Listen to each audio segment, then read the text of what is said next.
This video is sponsored by Skillshare. Hello everybody, welcome to another video. Today I'm going to be taking a look at this mid-century Danish teak table that I purchased from Facebook Marketplace. This thing is really rough. I have to be honest, I'm not really sure what I can do for this.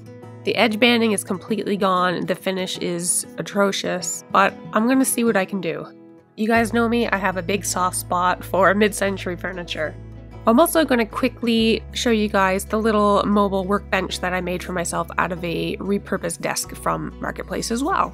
I've been needing one of these for a while, so I'm excited to show you. Stay tuned. My name is Angie and I refinish furniture. Sometimes I paint and sometimes I don't, but I always do what I can to save old pieces from the trash. Welcome to my workroom. So I've been needing some sort of workbench for a while now. I wanted to show you guys how I repurposed this, but it's not the main focus of the video, so I'm going to skip through this pretty quickly. I grabbed a used desk system, cabinets with drawers, and just a homemade top. The whole thing is definitely homemade. It's pretty much perfect for what I need and will give me the extra storage that I need.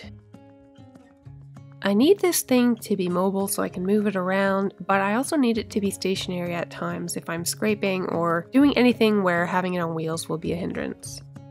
So I found these wheels on Amazon. They're actually workbench casters.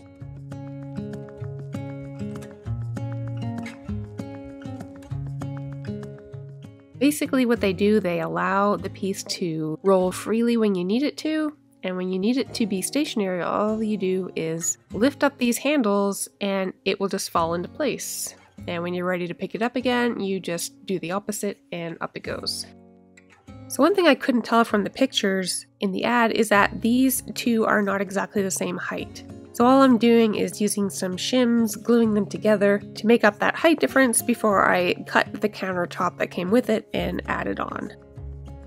Now I have to apologize here, some of these clips are going to be a little bit bright. I recently got a used, new to me camera with a different lens than I'm used to, so I'm still sort of getting the hang of the settings, so my apologies if I burn your eyeballs out a few times during this video. This whole tabletop is actually 8 feet long. I only need half of that, so I'm cutting it off at 4 feet.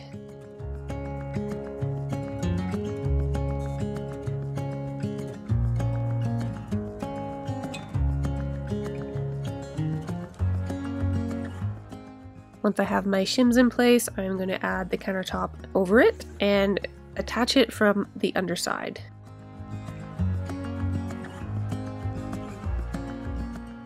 And I just clamped that in place so it doesn't move around while I do it. I also added a fresh coat of poly to the top. There was no point refinishing this. This is going to be a workbench. It is what it is. Alright, so on to the task at hand here. Like I said, I saw this piece on Facebook Marketplace. It was $20. I immediately knew that it was Danish and teak. It was extremely rough, but I thought for $20, if I try and it doesn't work out, it's only $20. I had to try. So looking at the underside, I can tell right away that this would have had flip-up extensions or leaves. Those were no longer with the piece, so there was no point in keeping this hardware and the hinges on, so I took all of that off. Technically, Andrea took the hardware off. It just so happened she came home from work at the exact time I was doing that, so I decided to chip in. There's nothing terribly wrong with the underside of this table, but I like to give the underside a good treatment, so I'm using a pretty fine grit sandpaper here. I believe this is a 180, just to sort of refresh it. Being careful, of course, to go around that stamp. I don't want to sand that off. Even though the table is not complete anymore because it's missing its leaves and it's about to be refinished, I still want people to know who made it and where it came from.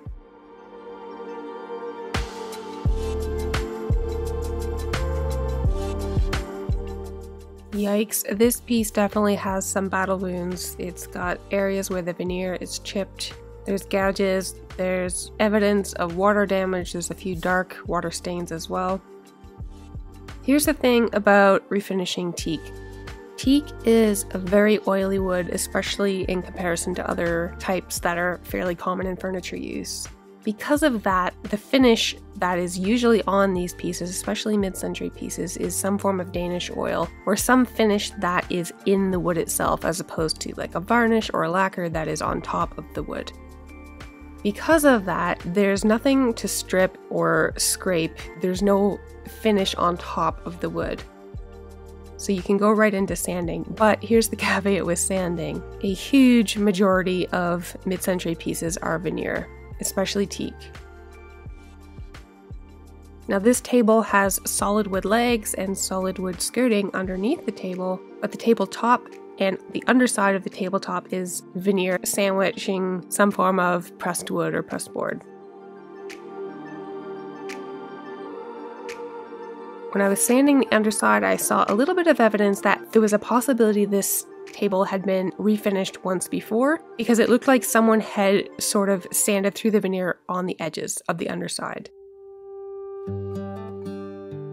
That means that this veneer, which is already super thin, is now even thinner, and because I need to do 3 rounds of sanding on this, I have to move up to a higher grit to start off with. If I started this with an 80 grit, by the time I got to my second and third sanding, I'd be through that veneer easily.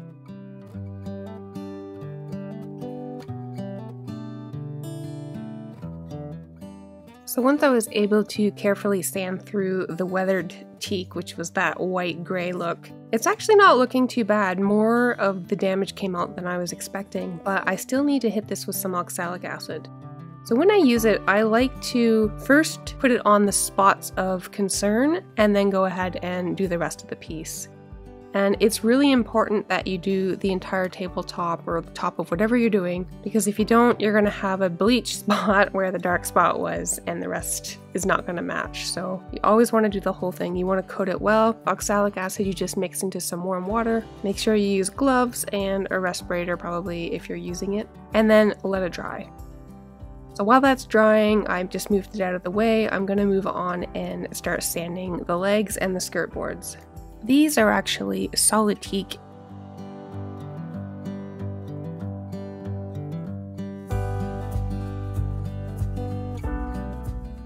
So with oxalic acid, once it dries, you need to thoroughly rinse it. So I rinsed the whole tabletop with water, wiped it off, and then used some clean water and did the process one more time.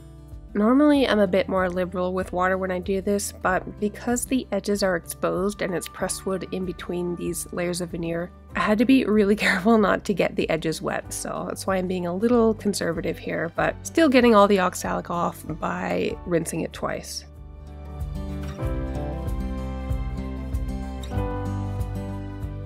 So it's looking pretty good. There are still a few areas of concern, and there's a few things that you can't even see on camera. So some of these pores are very open, so much so that I can see through the cracks in the veneer the substrate underneath. So I had no choice but to try to put some wood filler in those cracks so that when I put my top coat on, you don't see those little white flecks everywhere. This is not a step I wanted to have to do, but sometimes with pieces like this, you just have to do what you have to do.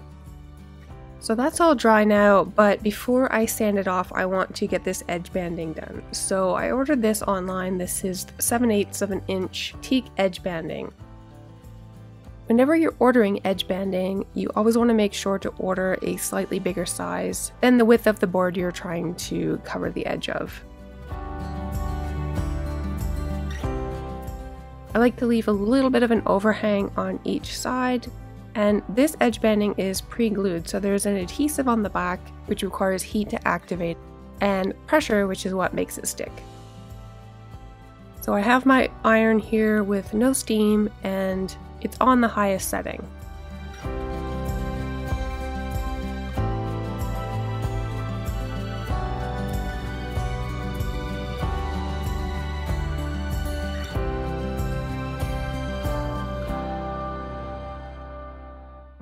It's also important to use a brayer or a wood block like I'm using here, and this is going to help distribute that warm adhesive evenly across. Once you're all finished, you can trim away the excess, and there are several ways to do this. You can use specialized veneer trimmers, you can use router. I'm just using a blade here. So these areas on the underside of the table where the pressed wood is exposed, I don't like that. So all I'm doing is using the little scraps of edge banding that were left over, and I just cut them to fit and gluing them in place. It's not seamless for sure, and it wasn't meant to be. I just didn't want to look at the pressed wood underneath.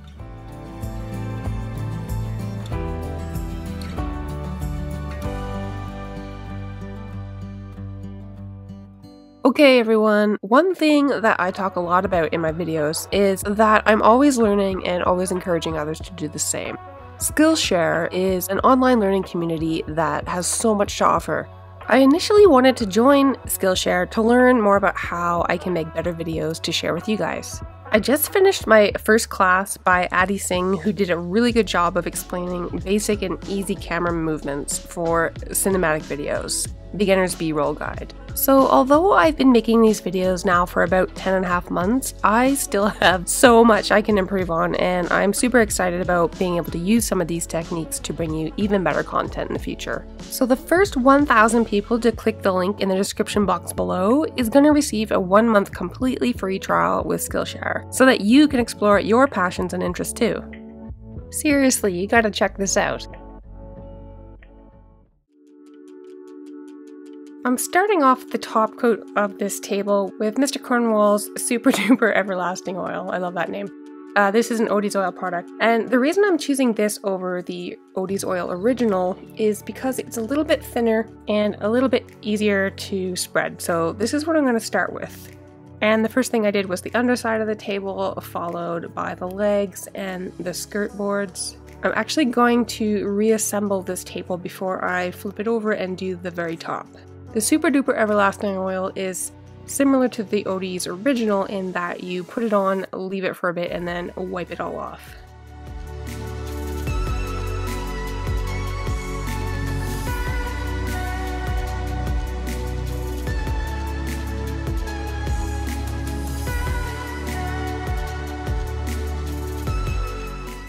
And you can see here, this is the underside of the table, the leg, and the skirt board. You can see they're all slightly different tones, and that brings up a very important topic, and that is how to get teak to match when you've got old teak versus new teak, or veneer versus solid teak, because they are all different colors, and I'm not a fan of staining teak. Teak is a bit like mahogany and cherry in that it darkens a bit over time.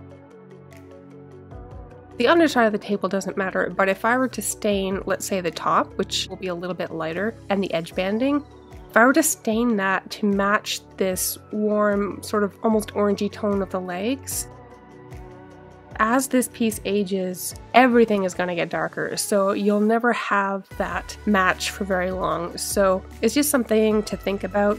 Normally with teak, I just add whatever oils I'm using, whether it's tung oil or teak oil or Odie's oil, and just let the oil and age do its job.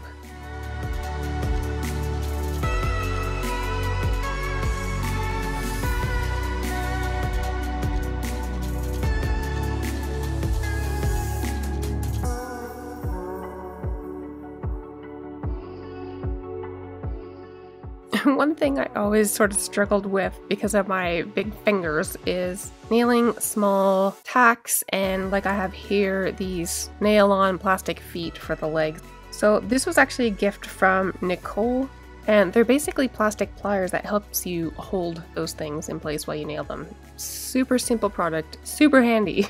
No pun intended. Maybe pun intended.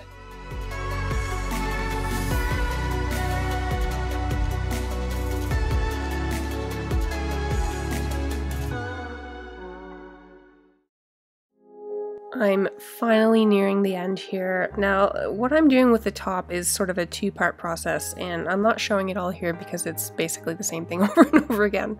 Here I'm just applying the Super Duper Everlasting Oil as I did on the lower section, buffed that off, and then let it sit for about a day. And then I came back in with the Odie's wax, which is a traditional hard wax, and that's what you can see me buffing off here. I let it set up for about an hour prior to buffing that off. It's just going to add a little extra protection, and it feels so nice. Even Willow is super excited to share this reveal with you. Is this piece perfect? Absolutely not. Did I succeed in my mission to save it? Absolutely. This can certainly be used for years and years to come as long as people take care of it. Please use your coasters. Please use them. I can't stress that enough. It doesn't matter what top coat or finish you have on your tabletop. Every finish is susceptible to this sort of damage if it's not taken care of properly. So there are still a few dings here and there and some superficial scratches, but overall I am so happy with how this turned out. Let's have a look.